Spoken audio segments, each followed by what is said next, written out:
बच्चों, अब हम कहानी सुनेंगे नेक लड़की।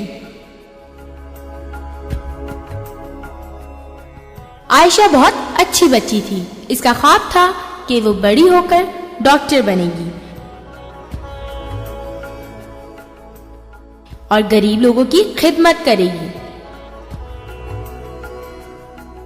वो भी आम बच्चों की तरह खेलती कूदती, खाती पीती, पढ़ाई करती और टीवी देखकर सो जाती थी।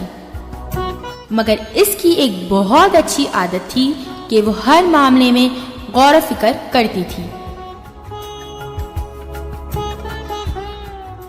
एक दिन आयशा स्कूल से थकी हुई घर आई, क्योंकि इस दिन गर्मी बहुत ज्यादा थी। लिहाजा वो बेध्यानी में घर का दरवाजा बंद करना भूल गई और अपने कमरे में जाकर बिस्तर पर सो गई। कुछ देर में इसे कमरे के बाहर से आवाजें आई। वो चौंक कर उठी तो अचानक एक डाकू ने इसके सर पर पिस्तौल रख दी और इसे अम्मी के कमरे में ले गया। आयशा की अम्मी भी बहुत खौफजदा हो गईं। उन्होंने घबराकर आयशा को अपने साथ रखा। कमरे में मौजूद एक और डाकू ने गुस्से से कहा, घर में जो जेवरात, नकदी और कीमती माल वगैरह मौजूद है वो हमारे हवाले कर दो, वरना हम तुम्हारी बच्ची को मार डालेंगे। आयशा बहुत डरी और सहमी हुई थी। इसने सोचा कि वो इस वक्त पुलिस या पापा को भी नहीं बुला सकती। मुझे और मेरी अम्मी को कौन बचाएगा?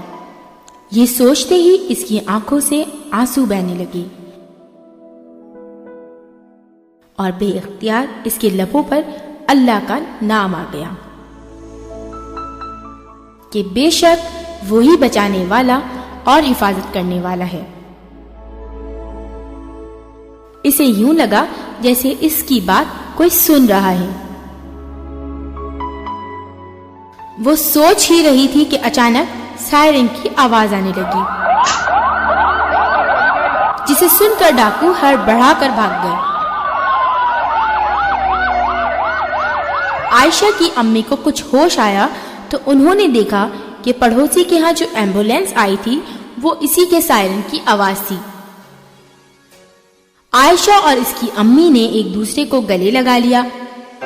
आयशा अल्लाह का शुक्र अदा करके अब्बू को फोन करने लगी कि सारा वाकया सुनाए।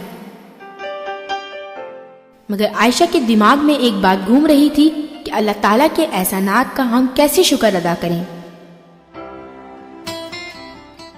आयशा फोन बंद करके अम्मी से पूछने लगी कि हमें अल्लाह को कैसे खुश करना है।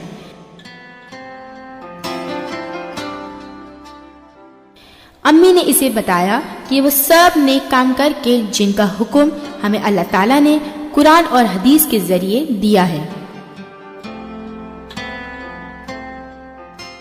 इस दिन से आयशा ने कुरान पढ़ना और समझना अपनी जिंदगी का हिस्सा बना लिया।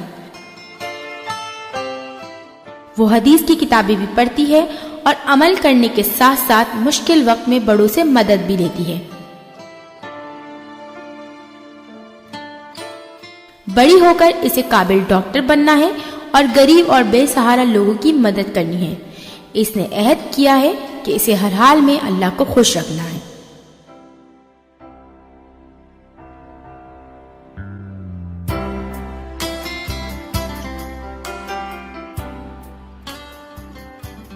प्यारे बच्चों, आप भी आयशा की तरह नेक काम करके अल्लाह को खुश रख सकते हैं और ऐसा कोई काम ना करें जिससे अल्लाह ना खुश हो।